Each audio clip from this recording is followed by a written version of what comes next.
Mesdames et messieurs, bonsoir. Ici Marc-André Cossette. Bienvenue à l'Essentiel.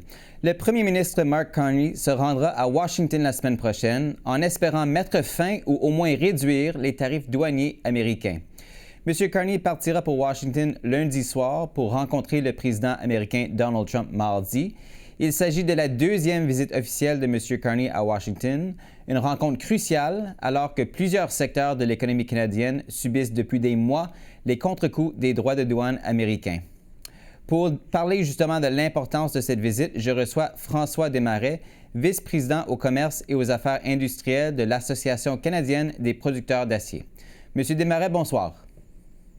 Bonsoir. Alors, la production d'acier au Canada a chuté de 30 % en mai.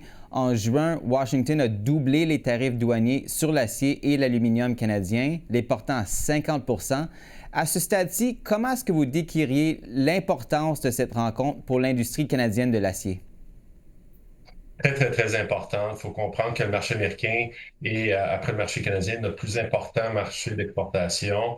Et depuis l'arrivée des tarifs sur nos produits depuis le début de l'année, nous constatons une diminution soutenue de nos exportations vers les États-Unis. Et présentement, nous sommes à moins de 50 % du volume que nous exportions précédemment. Donc, toute résolution aux problèmes commerciaux que nous avons entre le Canada et les États-Unis sera le bienvenu.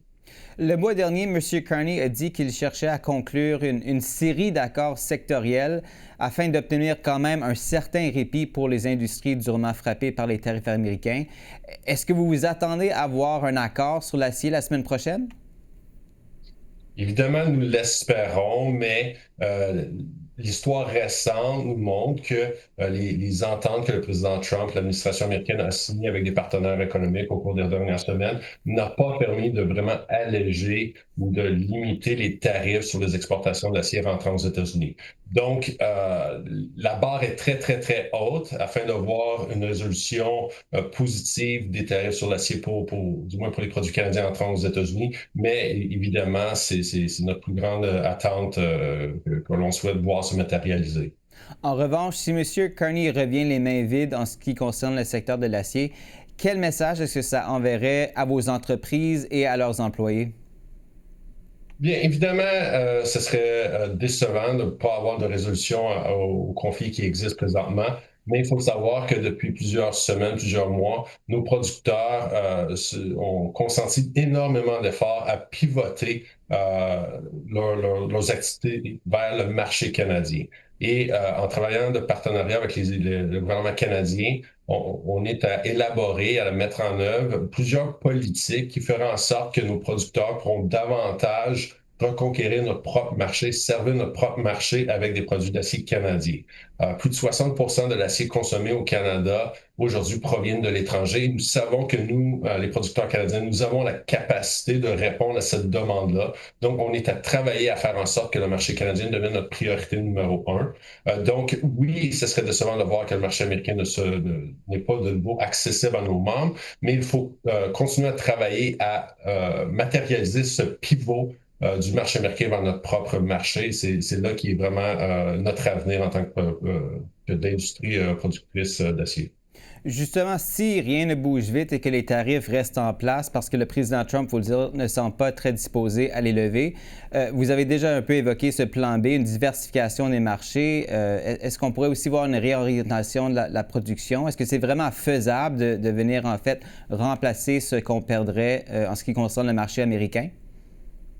Oui, nous, selon nos estimations, déjà plus de 80 % de l'acier consommé ou importé au Canada a une équivalence de production au pays. Donc, on peut déjà remplacer 80 % de l'exportation avec une production canadienne.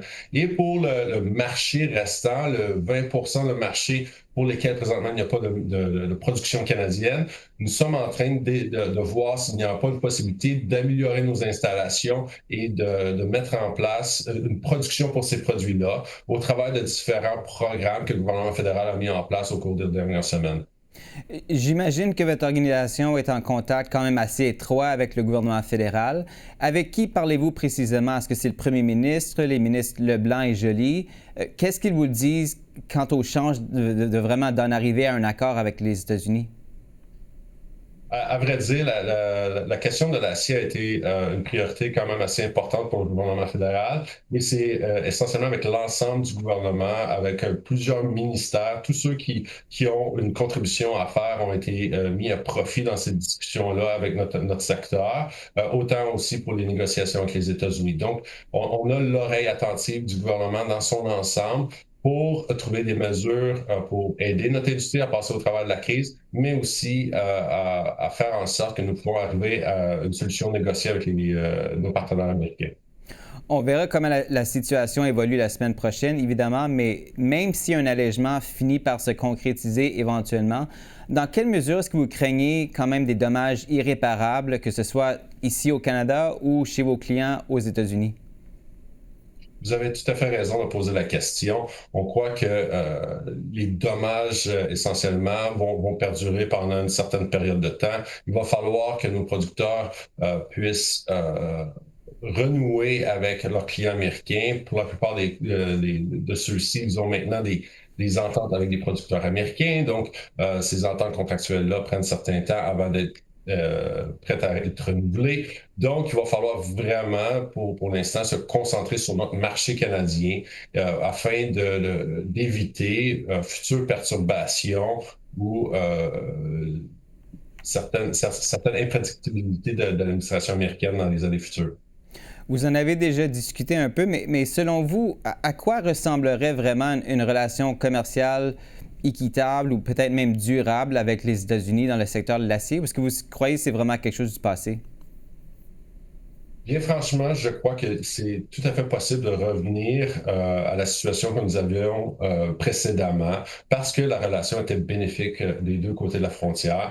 Nous étions l'un et l'autre le plus important exportateur et partenaire d'acier pour l'un et l'autre. On a une industrie sidérurgique grandement intégrée avec l'industrie américaine. Par exemple, l'industrie canadienne va s'approvisionner de matières premières aux États-Unis pour faire de l'acier au Canada. Ensuite, on vend aux États-Unis en fait qu'ils convertissent cet acier-là dans des produits finis qui sont par la suite vendus au Canada. Donc, c'était très, très, très bénéfique des deux côtés de la frontière. Donc, je crois toujours possible de revenir à une situation dans laquelle que les deux côtés, nous étions gagnants et je crois que c'est la seule solution qui s'offre à nous des deux côtés de la frontière. François Desmarais, vice-président au commerce et aux affaires industrielles de l'Association canadienne des producteurs d'acier. Nous allons évidemment suivre cette visite du premier ministre à Washington la semaine prochaine de très près. Merci encore une fois d'avoir été avec nous ce soir. Merci beaucoup.